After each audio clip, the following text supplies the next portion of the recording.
Hello and welcome to South Asia Chat, a podcast series brought to you by the Institute of South Asian Studies at the National University of Singapore. I am Raghaw Khattri, research analyst at ISAS, and I will be your host for today's episode. Prime Minister Narendra Modi took oath on the 10th of June 2024 along with 71 ministers of the new coalition government. 30 of them are cabinet ministers, 5 are taking independent charge with 36 ministers of state, and there are 9 new faces in the Council of Ministers. To discuss the nature of the cabinet formation, we have with us Mr. Vinod Rai. Mr. Rai is a distinguished visiting fellow at ISAS and has held several positions in the Indian government in the past. He was a former Comptroller Auditor General of India and has also served on the board of International Organizations of Supreme Audit Institutions, the chair of Asian Organization of Supreme Audit Institutions, and the chair of United Nations Panel of External Auditors. Welcome, Mr. Rai. Thank you, Raghav. It's good to be with you today. Mr. Rai, in your ISAS brief last month, you argued that there have been a fair representation of the NDA allies and that there has been a right balance of regions, castes, allies, and seniority of members of parliament.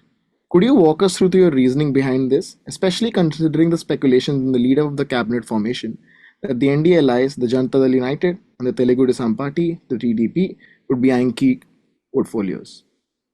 See, if you recall, the NDA, the National Democratic Alliance, as it's called today, came into existence sometime in 1998. That was the time that Atal Bihari Vajpayee was leading the BJP and he was the Prime Minister. They first fought the election under Mr. Vajpayee and then against Mr. L.K. Advani. Now, the NDA as an alliance has continued. It's a large alliance today of roughly about 41 parties. There have been some regional parties which have joined, which have left in between. And in the current election, there were two major parties who left. One was the Shiromani Akali Dal, which left because they had some disagreements on seat sharing. And similarly, there was the JJP of Haryana, led by Mr. Dushyant Chautala. They left, but the rest of the alliance continued.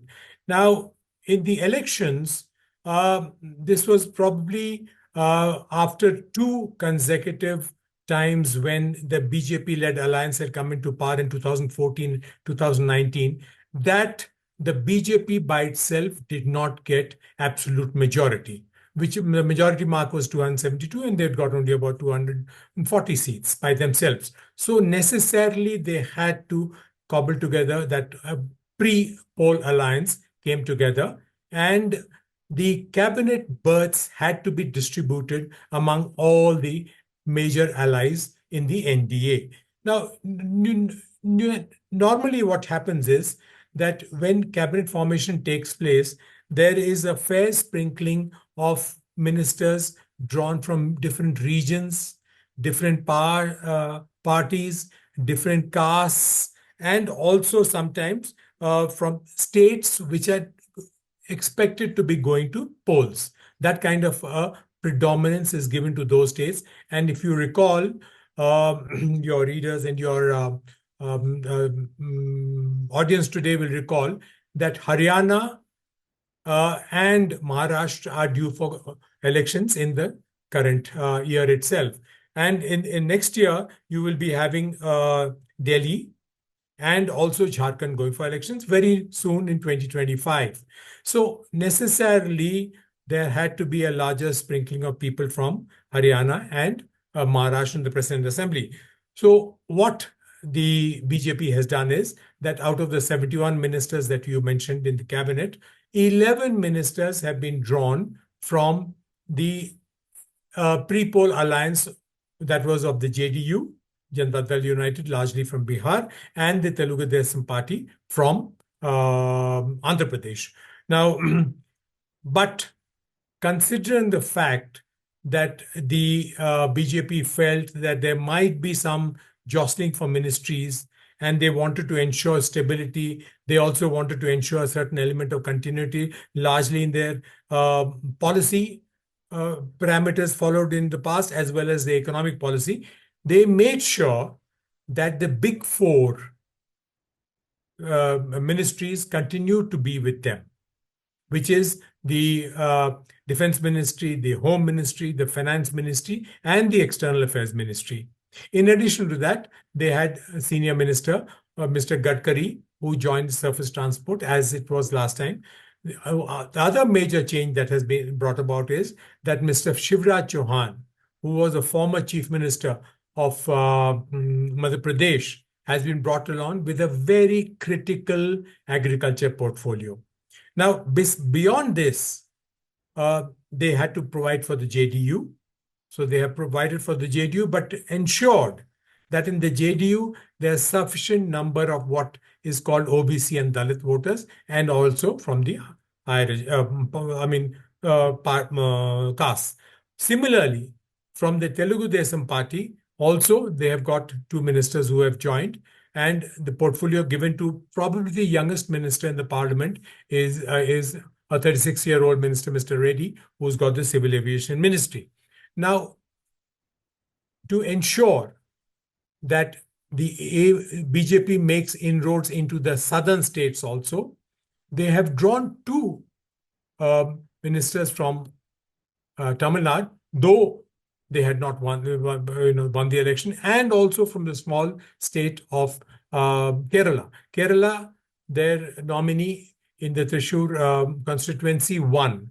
He has been brought into the Mr. Suresh Gopi, who has been brought into the cabinet, and also the BJP General Secretary of Kerala has been brought into the cabinet. So now you will notice that you have the South, you have equal number from Maharashtra, which is from the Shiv Sena, the Eknath Shinde faction, and the NCP, which was the Ajit Pawar faction. But in the NCP, they could not get a ministerial berth because all that was being offered to them was a MOS status and not the cabinet status, whereas their nominee wanted to be a cabinet status. So this is what I meant when I said it's a balancing, because they have also had two people from Punjab join them, Mr. Ravneet Singh, to make sure that Punjab also gets represented. That's the position as it obtains today. All right, thank you so much, Mr. Rai. I mean, this was a very comprehensive insight into the cabinet formation. I mean, you mentioned right now that Maharashtra is due for polls. And I mean, the NCP rejected the offer, as you said, of the Minister of State. And there are also reports of the Shiv Sena Eknath Shinde faction being unhappy with the cabinet formation. So, how do you think this will play out in the upcoming Maharashtra Legislative Assembly elections, which are due in October? Yeah. See, this is Maharashtra is a very vital state for the NDA and in particular the BJP. And if you will recall that in the last few years, BJP has not been having Maharashtra as its stronghold, you know. Whereas it's very important for them, Maharashtra with Bombay as a commercial capital, to have a strong presence in that state. Now, everything in Maharashtra is in churning. And the BJP has tried to play safe in the current dispensation for cabinet formation. What is going to happen is they are going to test whether the NCP, which is the Ajit Pawar faction, will it stand the test of time? Because they have not done very well in the parliamentary election, as against the NCP, which is led by former Central Minister Mr. Sharad Pawar. They have seemed to have done well. On the other hand, you have the Shiv Sena, now, which is led by Mr. Eknath Shinde for the time being, whereas the Thackeray faction seems to have been the stronger faction. Now, though the Election Commission has granted the original symbols of the Shiv Sena and the NCP to the Eknath Shinde faction and the Ajit Pawar faction, respectively, the BJP is now ensuring that the factions which owe allegiance to them are stable. So what I would feel is that there is going to be a lot of churning in Maharashtra in the next 2-3 months. So they have kept the MOS position vacant because the NCP's nominee was Mr. Praful Patel, who held the civil aviation portfolio in the former NDA in the UPA government, and he was not willing to accept a MOS status. So what is going to happen now is a very detailed review of the ground strength of the BJP in alliance with, on the one hand, the Shiv Sena, both the factions, and the NCP, both the factions. And once they have tested the strength, then they will go forward to strategize for the oncoming Maharashtra elections. And that is going to be very important elections for them because ground level workers for the BJP will require a lot of support from the Shiv Sena and the NCP because there are strongholds that both these regional parties have in Maharashtra, and that stronghold the BJP needs to break if they have to have a sizable hold in the Maharashtra Assembly. Right. Thank you so much, Mr. Rai. Mr. Rai, one of the new faces, and as you mentioned, a very critical one in the new Modi government is Shivraj Singh Chouhan as the Minister for Agriculture and Farmers Welfare. I also personally find it very particularly interesting, especially considering his background with agriculture growth as the Chief Minister of Madhya Pradesh. What do you make of his appointment, and what can we expect from him in his tenure? See, you have to see what the BJP's assessment of its party position in Punjab and Haryana has been. But the BJP feels that the Punjab and Haryana farmers, Punjab in particular, have not sided with them in the last Lok Sabha election, which was held 2 months back. And you'll recall that during the farmers' agitation, which was held about 2 years back, it was the farmers from these states who were very strong. And ultimately, the BJP had to give in and withdraw the reform laws that they had at that point of time notified. Now, the BJP has to ensure going forward that the farmers' lobby continues to owe allegiance to them. So, the position as it stands today is that in Punjab and Haryana, farmers have a very strong hold, and the BJP has not been able to break into that stronghold. On the other hand, you have Mr. Shivraj Singh Chouhan, who's been three-time Chief Minister of Madhya Pradesh. He's a very suave, sedate, and a very distinguished kind of a politician who's done exceedingly well in his state, and especially in the agricultural sector. Now, he has been brought in because it is felt that with his very self-effacing, humility-filled kind of an approach, he will be able to start a dialogue with the farmers and then try and bring them together in some kind of a position where whatever the government wants to bring out is acceptable to them, and at the same time, the farmers' demands are also to a large extent met. Now, the only major demand of the farmers, which the government will have difficulty in meeting, is that MSP be enshrined in the constitution itself. Now, that may be difficult. So let us see. This is going to be very hard-nosed negotiations. And I think the BJP has done very well, or the NDP has done very well in choosing Mr.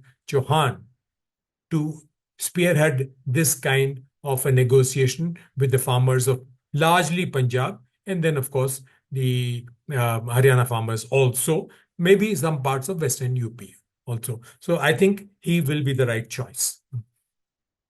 All right. Thank you for that. The councils of ministers, Mr. Rai, to a large extent has been repeated. Do you see any difference in the style of operations of the ministers with a reduced BJP mandate? Well, the as I said, big four or big five ministers are the same. We don't perceive much of a change in the way they will be operating. But yes, the reality of the situation is that the opposition is very upbeat. Opposition strength is good. The opposition has some seasoned members of parliament also in both the Lok Sabha and the Raj Sabha. So there is going to be intensive debate in on most of these issues, and starting with the farmers' issues, even the criminal laws which have been revised. So we are going to see a lot of debates taking place. There will be some usual skirmishes which one has begun to see in the last 15 odd years in Parliament. But at the same time, the BJP, led by Mr. Modi, needs a huge amount of support from seasoned politicians. And that is why they have brought in people like Mr. J.P. Nadda, who was the BJP president, who continues to be the president, of course, uh, and Mr. Gadkari, besides the big four, who will be leading the BJP alliance for negotiations or discussions in parliament in support of the prime minister. So, whereas I don't see the economic policies undergoing a change, there will be, to a certain extent, some discussion in parliament and outside parliament to give space to uh, uh, parties like the JDU and the TDP, who seem to be having a difference of opinion on issues like the Agnivir um, scheme, etc. So there will be some very vibrant discussions in parliament, but to a very large extent, I don't see a change in policies. Policy consistency will continue, but yes, there will be debate, and to a large extent, the BJP will, number one, have to accommodate its allies, which the two pre-poll allies like the JDU and the TDP, as I mentioned, and of course, have give ground to certain amount of debating time to the opposition in the parliament. Lastly, for the first time, there are no Muslims in the Council of Ministers. What are your thoughts on this? Well, yes. If you recall, even in the outgoing Council of Ministers, there was no Muslim, in the council. Mr. Naqvi used to be there, but when his tenure finished in the Rajya Sabha, he was not replaced. So in the outgoing Council of Ministers, there was no Muslim. It is a fact that in the run up to the elections, there seems to have been some amount of disconnect between that community and the BJP. In some places, the disconnect in the narrative became very strident. So it is true that there is no Muslim representation as of now. But if you recall in 2019, when the cabinet was expanded from 57 to 67, Muslim member was added. So I don't see any difficulty in the BJP or the NDA alliance adding maybe a Muslim minister after the Maharashtra and the Haryana election. It could be possible. Maybe they have left room for that. But at the same time, there are 24 Muslim members of parliament. 21 belong to the SP, and then there are others also. So there is a fairly sizable representation into parliament. So in case there is a worry regarding issues that are to be addressed as regards that community, I don't think there will be any problem in doing that. So I don't think it's a cause for concern, because the BJP or the NDA has not really bothered too much for tokenism or for a global image. They would be rather have somebody who's more hands-on, because they have had Muslim ministers in the past, and in Bajpayee government there were two Muslim ministers. There might be inductions, maybe from Bihar, for all you know, after the Bihar elections take place. So I think there are a couple of vacancies. They want the right person to be available for them to induct in terms of the kind of professional content that they would like to have in the country. So I would not be unduly worried about it, because the regional representation is there. That community has a representation in parliament, and the disconnect, of course, had become strident only during the election run up to the election time. That's about all. So I hope it will be repaired and that problem will not exist anymore. Thank you so much for the wonderful insights, Mr. Rai. Thank you very much. It was nice talking to you. You were listening to South Asia Chat. To learn more about our work, please visit us at isas.nus.edu.sg. You can also get updates from our social media platforms. We're on Facebook, Instagram, LinkedIn, and Twitter.